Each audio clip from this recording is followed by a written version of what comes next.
Recording's about to start. All right. Hey, everybody. This is going to be a little weird. um, Joe and I are attempting to run this entire meeting from our phone. It's going to be strange. So it's going to be the best effort we can do. The Wi-Fi here is pretty sketch, and the cell phone service is pretty sketch, but we're going to make it work. So if you're new here, welcome. This is Cloudy County. This is our October call. I've got Jimmy over there, and he is our camera guy. he is basically validating that we are running this entire meeting just from our phones. So my laptop's here on the table, but I'm going to do this whole thing from my phone. The PowerPoint presentation that we were just playing, I initiated that share from my phone, stopped it, all that good stuff. So we feel like this is a pretty point topic for extension because you're all outstanding in your field. Sorry to run that cliche into the ground, but this is a really on point piece of technology that I think extension would really like. So, Joe, are you hearing me through your phone? Yeah, I hear you fine. It's a little bit of delay because we're so close, but I'm able to pick you up and handle this that little feedback. Yeah, no problem. I'm hearing myself through yours, which is making my brain short up. But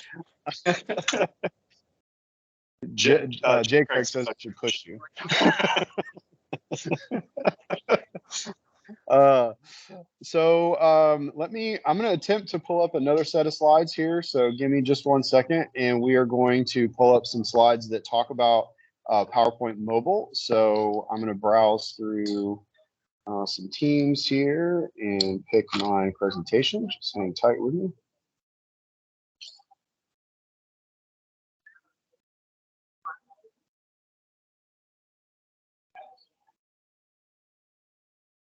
All right.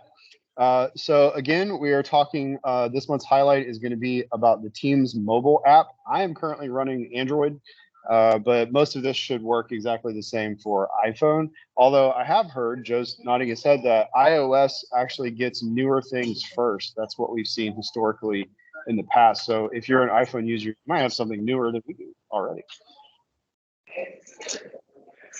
So the first point is you can get the mobile apps from that link on the screen right there. And since this is PowerPoint Live, you can go ahead and tap that.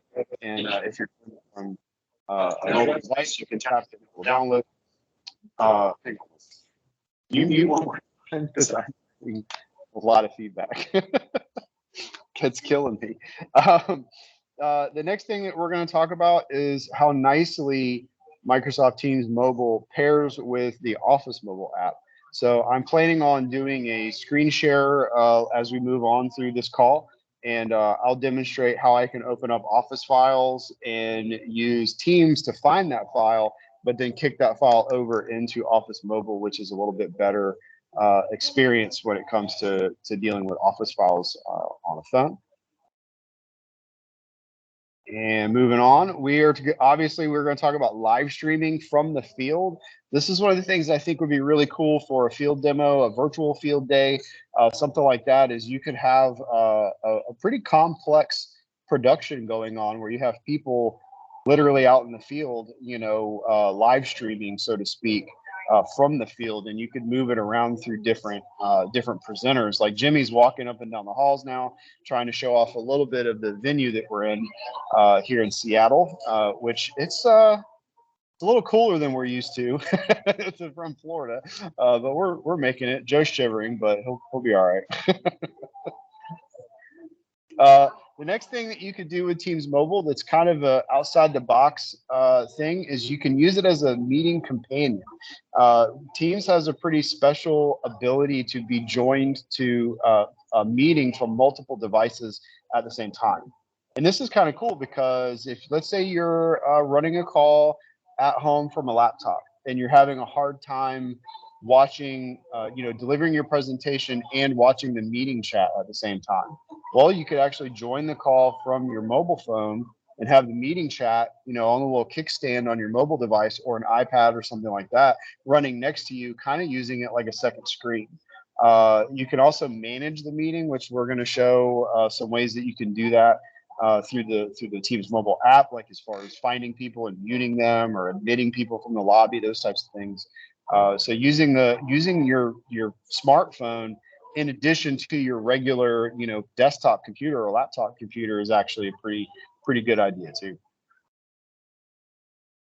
And Joe, you want to talk a little bit about this because you've got a lot of experience with us rolling teams for hurricanes. So yeah, one of the earliest implementations we used Teams for was managing a hurricane that came through our state, and taking advantage of Teams Mobile was really important for that. We were able to stand up a team and for that hurricane and bring in, we brought in our agents from the counties that were going to be affected potentially by that hurricane, brought them into that team. And everyone with the Teams device, a Teams activated device, they could be in the field. They could take pictures of damage, report that back to our main headquarters that collects all that data. We have to collect information related to damage around the state. That filters up to the state level. Our agents are responsible for helping with that. We had one place to go to kind of coordinate the efforts to make sure people were safe, track damage throughout the state, and having the mobile device. Some things we tested, Dwayne, we put that on 3G. We put the devices on 3G to see how well they would still work, and they were doing fine. They were doing it good enough for being in an emergency situation. I think 3G is not even available anymore, so you're going to be at 4G. Should be just fine. Staying on just a mobile device and taking advantage of that.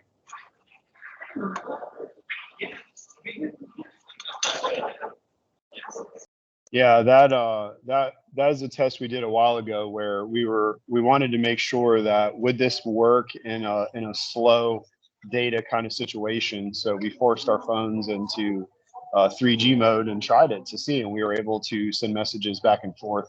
Obviously, uploading pictures is going to take a little bit longer, but for us here in Florida, it has become a part of our hurricane response strategy, where every time a storm rolls through, like the one that we had recently, we will spin up a team and create a team for that particular storm, so that all the communications about that can be in one place. So, and yeah, I think we've heard other use cases a bit, not just for us as hurricanes, but other states, forest fires and things like that can come up quickly and do a lot of widespread damage. So using it in those kind of situations could be helpful too. Yeah, good point. All right, and the last thing that I kind of talked about a little bit was I said that you could join from multiple devices at the same time, but we're going to show off how to actually transfer the call from a mobile device, you know, to a laptop or vice versa. So Teams it gives you an option when you pull it up when you join that second device. It says, do you want to add this device or do you want to transfer to this device? And that's really nice, because if you're on a call and you got to go, you know, I got to get in the car, got to run and get the kids, you know, we're in a pretty hectic lifestyle, a world right now. You could do that. You could move straight from the extension office right to your mobile device and jump in your truck, or you take the call from your vehicle, and when you arrive to the office, walk into your desk, sit down, and transfer the call over to your computer. And other than your video feed changing, nobody's going to know that's even happening. So, but that requires the system to also allow you to be signed in multiple times and not get kicked out anytime you sign in a second time. So that's something we can do with Teams. Yeah, that's a great point. You can be signed into Teams from multiple devices. It doesn't really, I don't think there's a limit on how many places you could be signed in at. So, so let me take everybody on a walkthrough of the Teams mobile app. So I'm going to share my phone screen. So just like you can share a screen on a computer, you can share a screen on your phone. And this has some interesting use cases. Being in IT, I could see this being super useful where I have an end user who's having a problem with their phone. I could say, hey, jump on a Teams call from your phone with me and share your screen, just like we might ask you to share your screen on a computer. So I'm going to kill my camera feed, but thankfully I got Jimmy right there being the camera guy. This is the craziest thing I think we've ever done. So let me let's see here. Let me pull up my phone screen.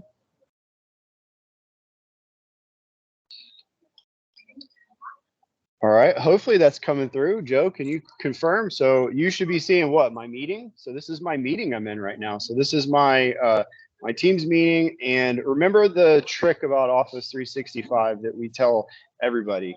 When you want to find more things to do, you always need to look for those three little dots. So down here in the bottom right-hand corner, I got these three dots, and this is where you're going to find all of the additional options that you could use inside of a Teams meeting.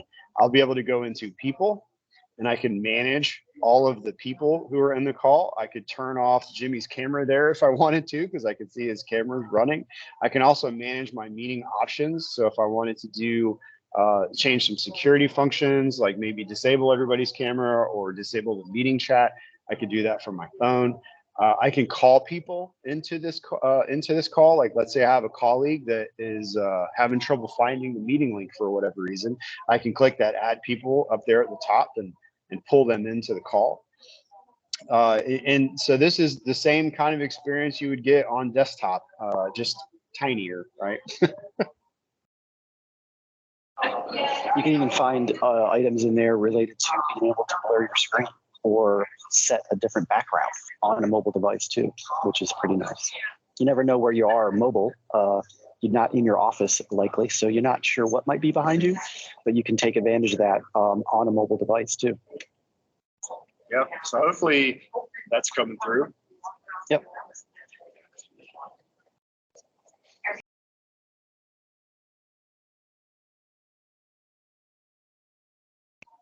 That's funny. All right, so I'm going to keep on sharing here. We're going to go. Obviously, meeting chat is something that I can check out. I'll say this is going to be challenging if you're trying to run a meeting solely from only your mobile device. This was where things might get a little hard. Is trying to toggle back and forth. You can see that my meeting window, I can move it around and I can toggle back and forth between the meeting by tapping it. And that takes me back into the call, or I can hit the chat and that kind of bumps me back out of it. I also have my built-in switcher in my Android phone here, where I can do the same thing. And it works pretty well, but I would say it would definitely be cumbersome. It would be something that you would want to make sure you practice for sure. I would not try to at the last minute run an entire community call from a mobile device while you're out of state. Right?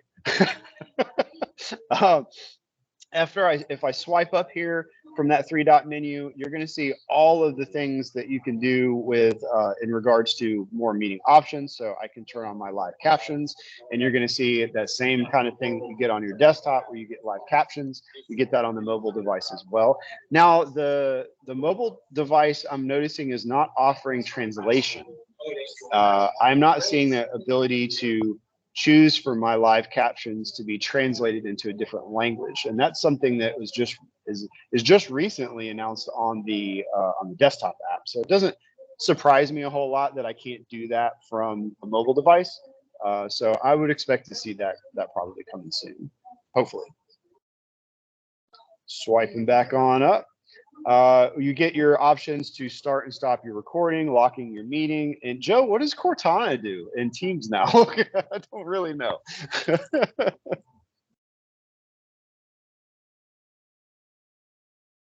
No idea. I'm not sure there, but I think it probably enables you to do a bit of controlling your meetings and calling people and things like that. So yeah, it's kind of hidden there. So do some exploring. Yeah. So let's talk about Teams itself. So I'm going to shrink down. And now we're looking at my phone. Hopefully everybody's seeing my phone screen. So Jimmy, don't send me any inappropriate messages here. So I'm going to open up my Teams app. I like to keep all my Office apps organized into a little folder here. And so I'll jump into my Teams app, and I can completely navigate Teams while I'm on this call, run through my Teams, go into my different channels, navigate through my files. I can open up let's see, I'll go to Cloudy County and go to my presentations. This is the presentation that I just shared with you just a few minutes ago. I can open up that presentation. And because I have Office Mobile installed, I get this little button down here at the bottom right. This bottom right corner, if I click that, it's going to kick my app over into Office Mobile. And now I have a more rich experience of editing and working on this PowerPoint. It's syncing my changes. So I can click this pencil and I can go into edit mode, and I can turn, let's see, sideways here, and I can start working on slides. Like I can update this text box and, change things if I needed to. Now, I am not saying try to edit your PowerPoints from your phone. That would be, oh man, I don't think that would be fun. But in a pinch, if I realized something was wrong or I needed to update something, I could totally go through the settings or go through the deck. You could prep, you could run Speaker Coach is in Office Mobile, running PowerPoint inside of Office Mobile, which is pretty amazing. When I rotate, is it rotating it on the screen share too? That's pretty cool. So let me back out of edit mode. Like I said, we could play this. And when I play it, if I click up, whoops, come back. Does it? There we go. So up at the top, there's a little microphone icon up there next to those little 4 arrows. That's going to run Speaker Coach. If you haven't tried Speaker Coach, this is something that we talked about at the MPIC in July. The Speaker Coach is an incredible tool to help you rehearse your presentation. As you can tell, we have not really rehearsed this presentation. It's because it's on the fly. But if you have, let's say you're supposed to deliver a 30-minute presentation, you could use Speaker Coach on your phone and go outside for a walk and rehearse your slides. And Speaker Coach is going to record you. It's going to analyze filler words that you might use, like if you say some or so or something like that. It's going to count those. It's going to make sure that you're not simply reciting the content that's on the slide. It's going to make sure that you're talking original content and that your slides are a summarization of what your content is. And look, it's even telling me down there at the bottom to go ahead and start. It must have heard me. That's weird. So let's back out into Teams here.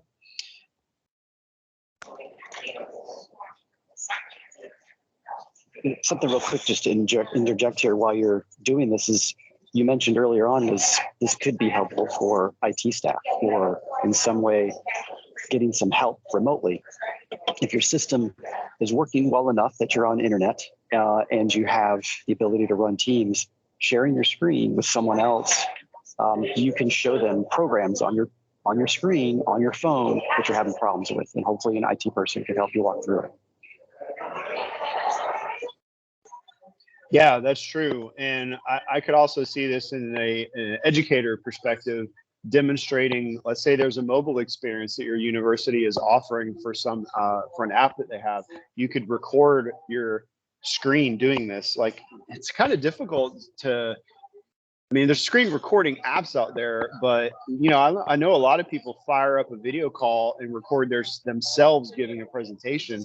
You could do that with a mobile phone too. You could fire up a meeting and you could jump into it, share your screen from your phone and walk through the entire experience of doing that mobile app, or showing off how to navigate your website, through a mobile experience, which is pretty cool. Let's keep running around here inside. What do we got in our OneNote, Joe? We just finished up with the share screen, remote assistance. So I think that was something that was important we wanted to cover. See if we've got any chat in there coming through. Chat's been looking good so far. Go back to that.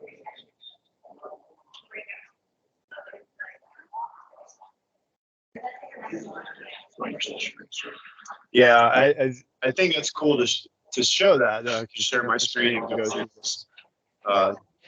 Stanley says he's using. Are you in Florida right now, Stan? I've heard something about the Keys.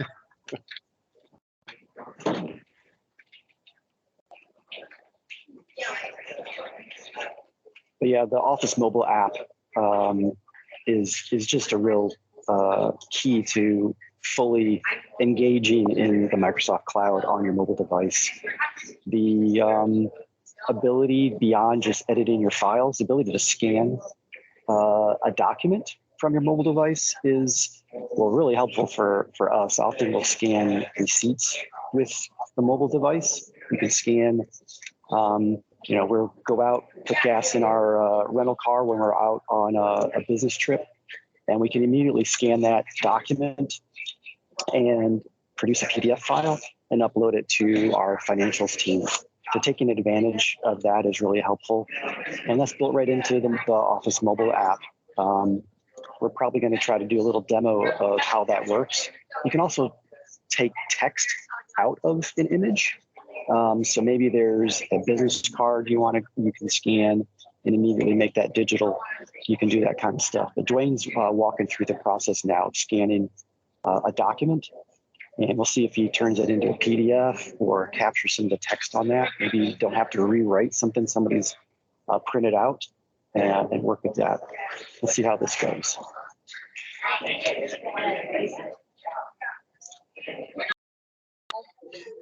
Yeah, so from Office, I click the Create button, and Scan is one of the things that shows up. And this is going to take this picture of this little this is a little card I pulled out of my phone. Jimmy might be able to see it here. It's just a card that they gave us that was a little map and some info about the event that we're at. But let's just pretend it was a receipt.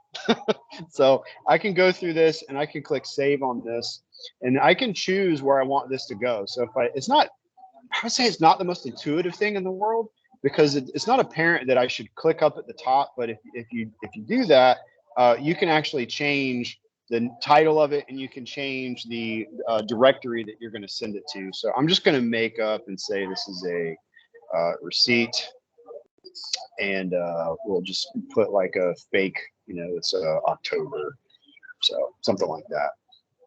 Teams meeting window. I got to keep moving it around. But now what this has created is a searchable PDF file.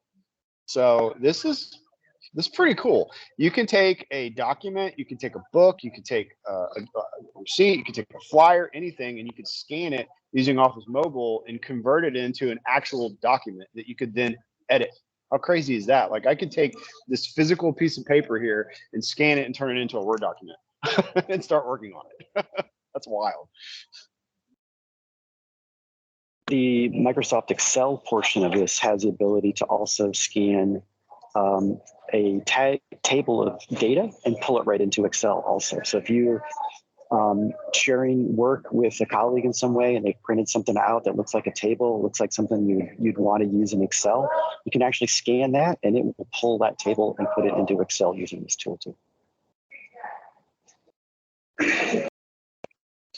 Now, in this case, I had a glare on this. This picture that this thing that I scanned is a little bit, got a little bit of a sheen to it. So I should have done a better job. But you can see that it took this thing that I'm holding in my hand and it turned it into a Word document. That's pretty cool. I mean, we used to pay a lot of money for software that would do that. Do you remember it was called optical character recognition, and scanners and Xerox machines and stuff like that can do it, but you have a thing in your pocket that can do it to anything that you can take a picture of with your phone, and I think that's pretty sweet. And like Joe said, you could scan a table, like a chart or something, and turn it into an Excel document. That's pretty wild.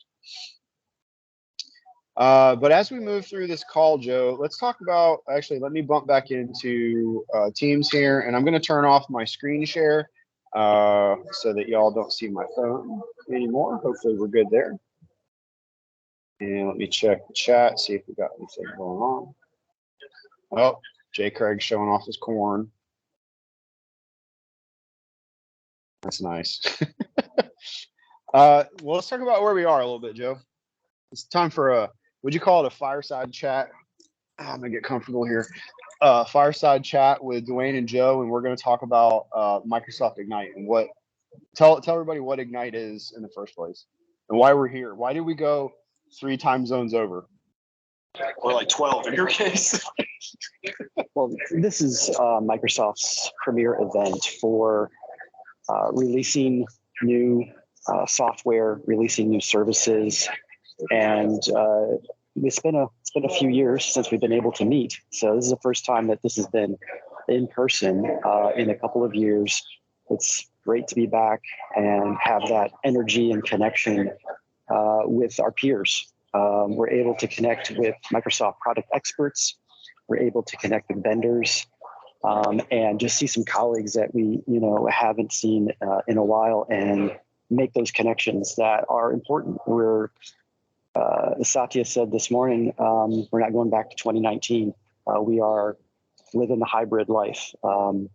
So having the ability to get back in person and make those connections again is important for us. It's definitely energizing to see all these things that are being released. It's quite a nerdy conference, but that's what we're here for. We're here for all this fire hose of information and take our responsibilities that we like to do is take this information and see what's the important things for our extension agents and pare that down and make it something that we can talk about. Hopefully, we think we're going to talk about a few items that we're seeing getting released that we think are going to be helpful.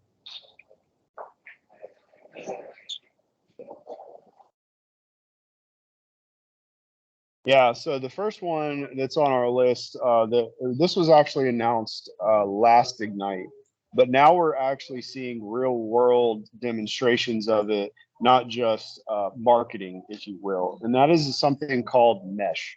Mesh inside of Microsoft Teams is it's going to surface itself in a couple of different ways, but the one that we've seen live is called Mesh Avatars in Microsoft Teams, and that is going to be a digital representation of yourself, which is kind of weird to think about. Think about like if you're familiar with Xbox, like the little avatar that you can create on an Xbox.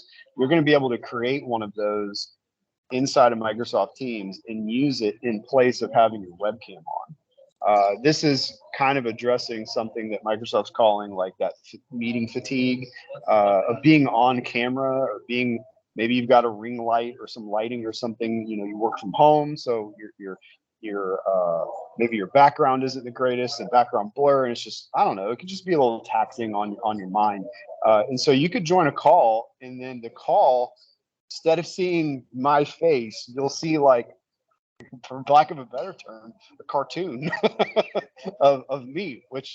Joe, how do you think that's going to roll? Are people going to be accepting of that? I mean, I don't know.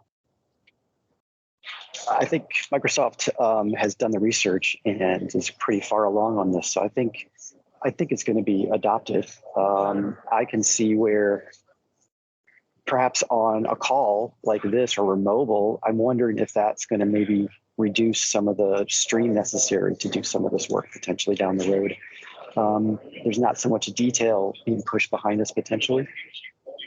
And also, like you said, maybe you've got that 8 a.m. call in the morning and you're not looking your best. You don't need to, but your avatar is going to look spiffy. You're going to be able to change, all the clothes you're wearing on that, the way your hairstyle looks. It's up to you to kind of have that persona that you want to have and enjoy. So I think that'll be fun.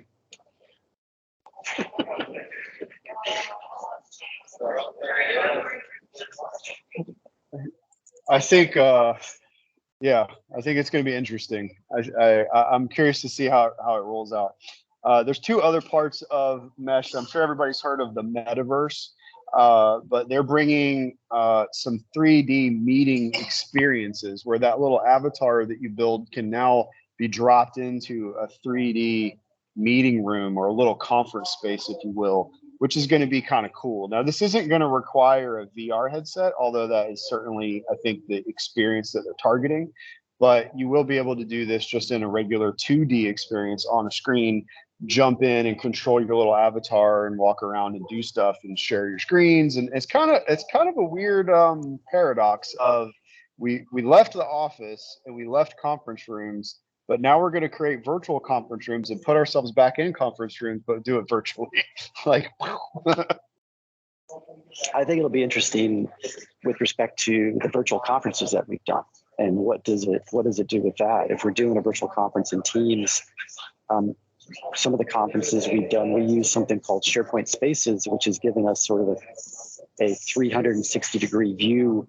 We use that for a virtual poster session, but there's no presence. You don't know that there's people looking at your poster in there. So this metaverse is going to be able to bring some of that presence. You know, there's going to be someone near you, around you. You might be able to more easily interact with those people that are close to you in that world. And if you've got a virtual poster session, you can actually maybe watch people looking at your poster. So we'll see. That's interesting, and that actually brings me to the third experience for Mesh, or the metaverse. And the metaverse is a general term that encompasses all of these virtual reality type experiences. That's often confused with the company previously known as Facebook, who rebranded themselves as Meta. They did not create the metaverse. The metaverse is like saying the internet, right? It's just a place in the cloud. And different companies are going to offer different experiences for that metaverse. But the third and final experience that Microsoft is bringing is going to be custom immersive spaces, where you could create and model a 3D space to use for this type of thing. And so I would love to try and create like you said, a poster session, hallway posters. People can virtually walk up and down it, and you would get that feedback like you're saying, where you could actually see there were people standing in front of your poster looking at it. But this is also going to bring an ability to interact with that document or that image in a way that you couldn't have done before, which is pretty cool. Like, nobody's going to be in my way from me seeing it. The crowd is not really going to be a problem. That's pretty funny. Let's see what we got next here. Oh, channels, Joe. What are they doing to channels inside of Microsoft Teams? It definitely looks like there's going to be some user interface changes coming up. And when you drop into a channel, where you go to start that conversation, they're going to moving some boxes around, I guess you could say. So there's some plans on that. Not sure how I feel about that until we see what happens with that. So it's definitely used to where it's at and have gotten used to it. But we're definitely living in this kind of software. We have to expect some change once in a while. So we'll see how that goes. But channels 2.0, we're looking to see that start changing over the next few months. See how that goes.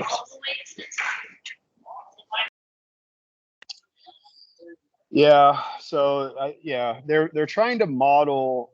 They said, like, let's take. I'm not a Facebook user or a Twitter user. I use LinkedIn though. So when you look at LinkedIn and you look at social media platforms, the box that you would type in to create a new post on all of those platforms, I believe, is at the top. And so that was their reasoning that we heard a long time ago, was that we want to make this an experience that aligns with all the other platforms that people are probably using. But Teams has been out and it's been like this for like 3 years. So, not 3 years. It's been way more than that. That's about how long we've been using it. So it feels a little late to make a change quite like that. The other thing with channels, what we're calling channels 2.0, is the pinned messages become more useful. Right now, if you pin a message in a channel, it is hidden on a pane, what's called the info pane, which nobody can discover. So they're creating a more useful info pane, which will make pinned messages a little bit better. Sorry, you look like you had something you're going to say. No, I was saying that the info pane is something that hopefully becomes more useful. That again, you don't even know it's there. But if you click your three dots, you can go find that and find those pinned messages now, which is not a great interface. So hopefully we can actually get things that are pinned, and like we do in the rest of Windows products and Office products, when you pin something, you actually can see where it's at. So hopefully that will be fixed in Channels 2.0. Oh, really?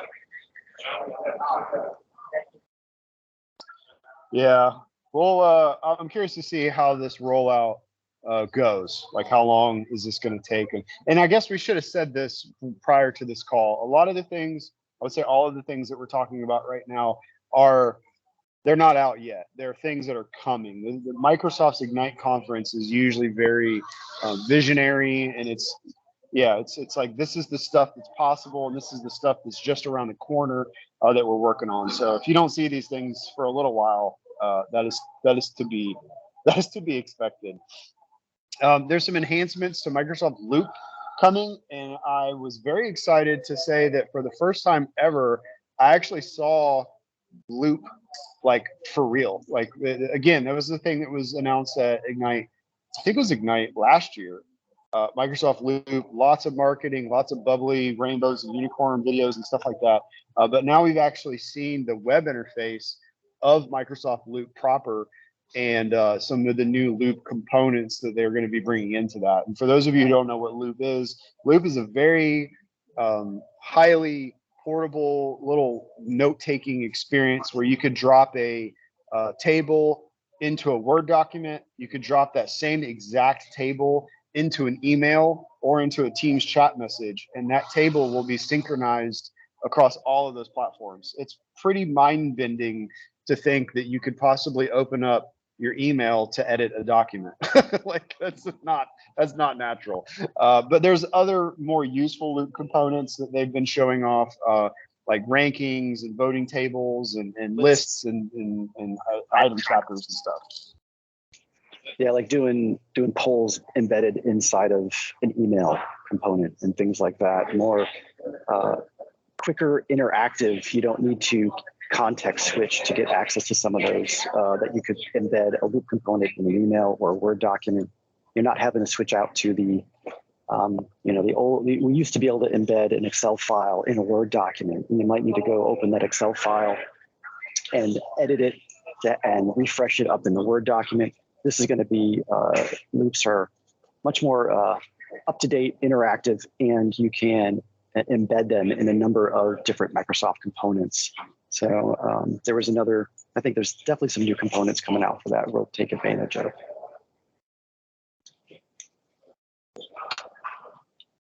Yeah, they teased some new stuff in Loop, so I'm excited to see that continues to be developed, and we've actually been seeing, I think, pieces of that the fluid framework, they call it, surfacing themselves inside of like Whiteboard and stuff like that. So that's pretty nice. Let's see, what's next on my list here? Oh, this is a big one, Joe. So for my Canva people, out there, this is going to blow your mind. There is go to designer.microsoft.com, and Microsoft is creating a proper but more AI powered Canva competitor. And this is using, I'm going to pretend like I know what all this means. This is quite different, but this is using an AI powered image framework called DALL-E. I think what they say, DALL-E 2, where you can, I think we talked to this group at the AMPIC about stock images inside of PowerPoint. That's you finding an image that already exists that illustrates the point that you're trying to create, right? This designer product is going to let you type in dog standing in a field of flowers with a cloudy sky, and it is going to fabricate that image and build it on the fly for you. That's like, I think we're one step away from like Skynet coming online and the machines coming after us. Like, Joe, you want to talk about DALL-E? So it'll be interesting is, again, like you said, we've got all this stock images we have access to and that are usable in the Microsoft products. You can use them to produce documents outside of Microsoft. If you're going to produce a PDF in Word, you can use all the stock images. Really excellent capabilities, stock images, stock videos, things like that. But if there's an image that you can't find, and maybe you have a photographer on your college staff or something like that, it might take a while to go find that and produce it. Maybe you can actually, with text, describe it in such a manner that you can have something that represents what you want, just on the fly. And taking advantage of branding elements, once you bring that image in, it will work and some things like that. So yeah, that's going to be, for our content creators out there, I think it's going to be really interesting to see what they're able to do with this and take advantage of this tool.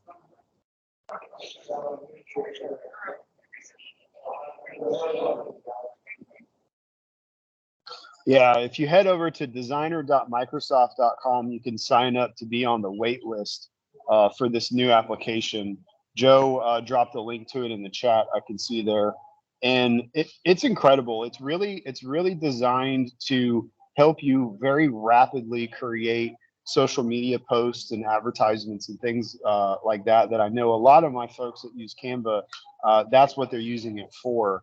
And PowerPoint is a content creator tool, but it's a little bit more manual. And so I'm really excited to see where this goes. And the conversation about stock images gets a little weird when a stock image means that somebody owns the rights to that, right? Like they took the photo and it's included in PowerPoint, and there's an agreement between us as a customer and Microsoft as a corporation on what I'm allowed to do with that photo. Are there rights on a photo that was just instantly created by an AI robot? You know, so I think it's pretty interesting to think like you could probably use that picture anywhere you wanted without ever having to worry about any kind of like copyright claim, because that photo didn't exist until you just typed that phrase in and had the creator do it for you. So there's designer.microsoft.com, and then there's creator.microsoft.com is the other part of that, or create, I guess, .microsoft.com that Joe also dropped in the chat there. I can see as well, which is cool because I can still watch the chat, even though, I mean, Jimmy's the proof. He's the one proving that we are only using phones for this entire call.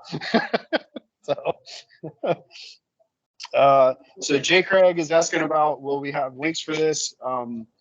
Yeah, we're going to do a summary post, I think, in the Cloudy Chat channel inside of the team, where we're going to summarize the event. The event's still happening. This is day one. We're not even, I mean, here in Seattle, it's not quite noon yet. So we're not even halfway through day one. So I'm sure there's going to be more stuff that's going to come out soon. But yeah, we'll summarize all of it and drop some links to some resources and things like that. So when we flip back over to our OneNote, what do we got next, Joe? We've got for some of the developers out there, this is interesting. Hit it, Joe. There's, again, artificial intelligence is something Microsoft specializes in. They've got an entire cloud platform for artificial intelligence, and they use that to bring it into in and throughout all of their apps. So they're bringing that into some natural language processing and capability into their Power Platform system. So being able to interpret PDFs and translate them into a different language automatically is something that they showed that we're going to have the capability of doing.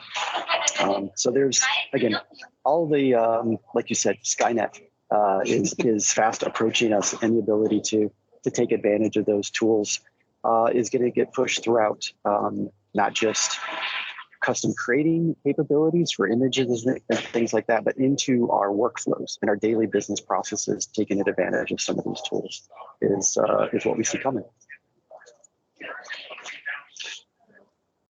The Power Platform, you know, creating Power Apps and Power Automate, which are for the tech folks on the call, those are like automation processes where if this one thing happens, I need it to automate posting a message into a Teams channel or send an email to somebody with an approval attached to it. And they are starting to give you the ability to just type in that exact phrase, just like the image creator, the Dolly image creator. You're going to be able to say, when this form is filled out, post a message in this Teams channel, and just literally type in what I just said, and it's going to recommend a flow that will achieve that task that you just asked it to do in a natural, in your natural language. Like I don't even understand how that works, but it's going to make what are called citizen developers. It's going to make this platform even more accessible to non-technical people who might be a little intimidated by this power platform. It's going to make it so much easier for them to just say, I want every single time this form is filled out to have a trigger. That trigger is met. I want this action to happen. And it's going to make it a lot easier. It's going to suggest the connectors for you, and all you have to do is sign into them and massage it a little bit, and you're done. Didn't think that we could take the no code, low code even further down to the ability where it's not even designing working inside of that, just have it produce it by typing a sentence at what you want. So that's getting very, very no code. Yeah, we went from no code to just straight up English. That's amazing. We got two more things, and then I'm going to demo that. I forgot I was going to demo that switching to my laptop thing, so I'm going to try that real quick. The last two things are, there's a new app coming called Microsoft Places. And Microsoft Places is a space management. I'm guessing on some of this because all we've seen is the keynote that introduced it. But Microsoft Places appears to be a space management type piece of software where you could manage conference rooms, and it can suggest places based on the requirements of an upcoming meeting. You can maybe even reserve a room, it looked like, for a workspace, or maybe reserve a desk that you're going to jump into. So that looks really interesting. I know that our university has worked quite a bit on solutions for managing rooms. And so if Microsoft just drops this in our lap and it's a software that does it out of the box, that's very exciting to me.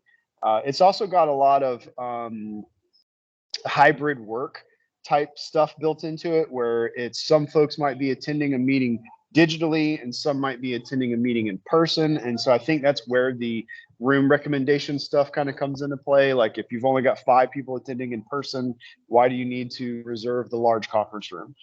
So a lot of that's up in the air and remains to be seen on what this thing's actually going to do. But from the demos and things like that, Joe was nodding his head like in agreement there that appears to be what this thing's going to do, which is pretty impressive.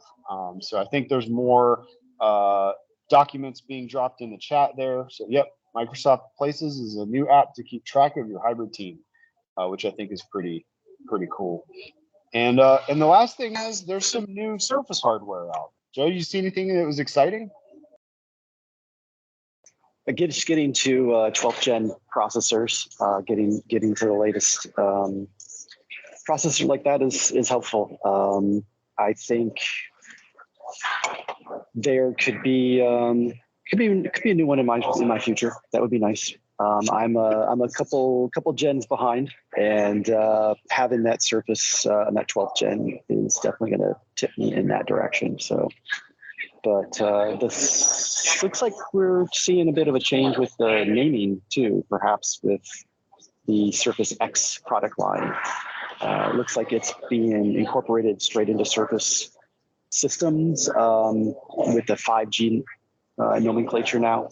So if you want super long battery life, I think I can't remember exactly. Maybe then don't hold me to this. 19 hours. 19 I think. hours. 19 hours.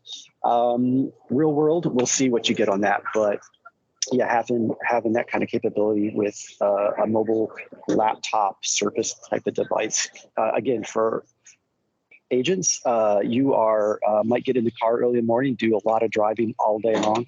And having something that lasts that long, it could be very important for you. So.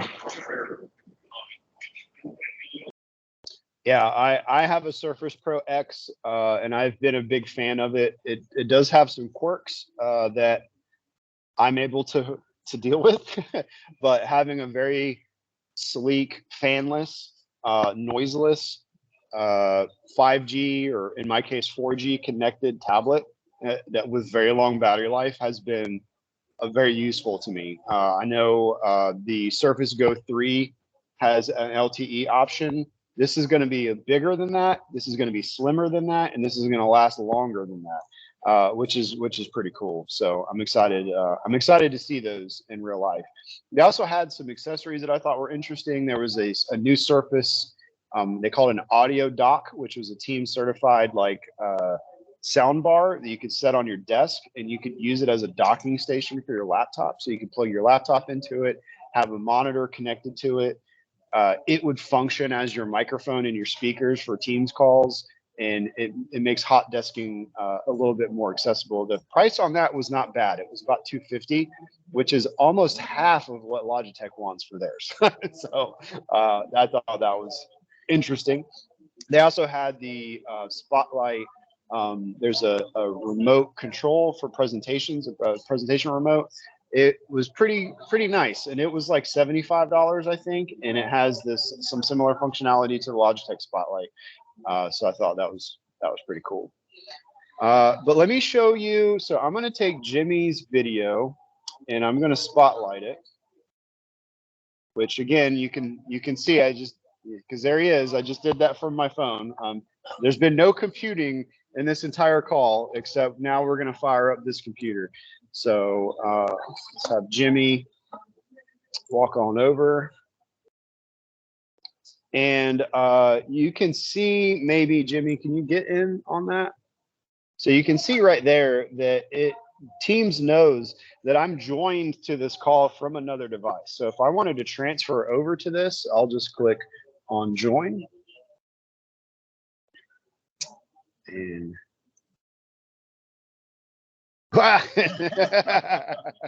oh, my service is bad. Oh no, that could be part of my problem.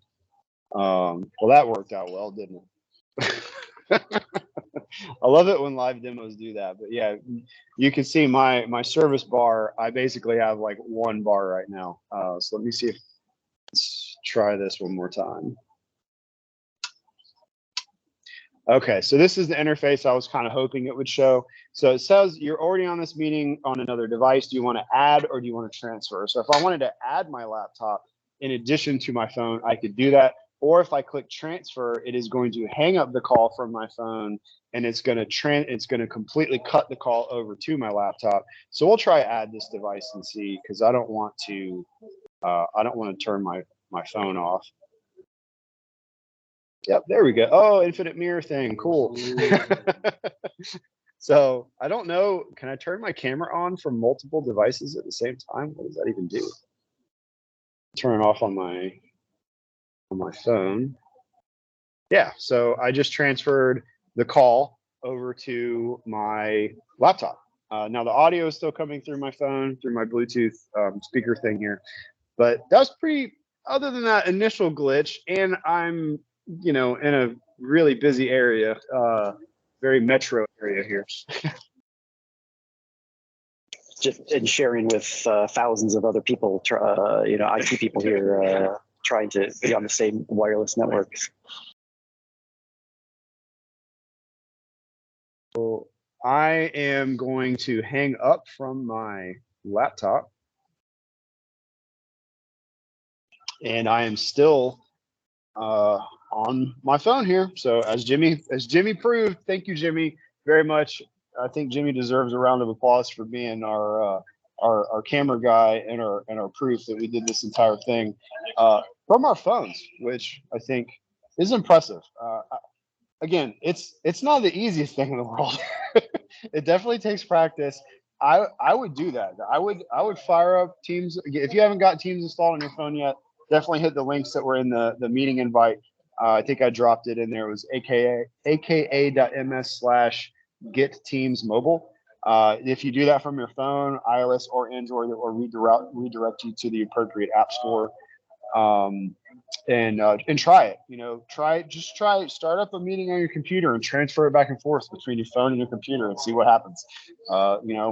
We try to live and die by these things that we tell you that the teams can do. I don't want to fake you out. Right now at UF, we have a walking challenge that's going on. So it's a great way to, maybe you get stuck on a meeting and you can go take your phone and go walk around. Just transfer that from your desk or laptop and put it onto your phone and go take a walk while you're doing something like this. So there's different ways to take advantage of this, but it works. Like we see some people in chat trying it perhaps for their first time. So yeah, that's great. Great live demo out there on the calls. So appreciate that. Yeah, I see a few of you saying that you just transferred, which is pretty awesome. And I also saw one comment that I want to point out. Switching between accounts on a mobile device is seamless as well. And I will say that is so true. When you switch if you switched your Teams app into Cloudy County from your mobile device, it is very, very fast. If you switch on your desktop, it takes a couple of seconds and it's kind of clunky. So I definitely like that experience a lot better on the Teams mobile app for sure. But I think we're going to end it there. We've got a lot of sessions to attend. Normally we hang out on the call for an extra 30 minutes or so if anybody has any questions. But if you have any really pressing questions, drop them in the chat now. And if we don't get to them right now, we will definitely follow up with you and try to get with you later on that. But this was a lot of fun, Joe. It's been a couple of years since we've done this extensive of a mobile meeting. Last time I think we did a call right from the Ignite floor in the middle of the vendor room. It was a little chaotic. We weren't trying to do training like this and cover so many products on the mobile device. We were just talking about what was going on. So a little bit different here, but looks like hopefully it worked out. And thank you for joining everyone online today.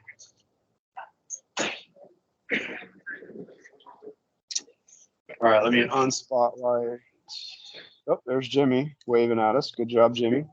I think if I had any feedback for in the future, it would be don't pick a spot to have the meeting that's directly outside or directly across from a bathroom.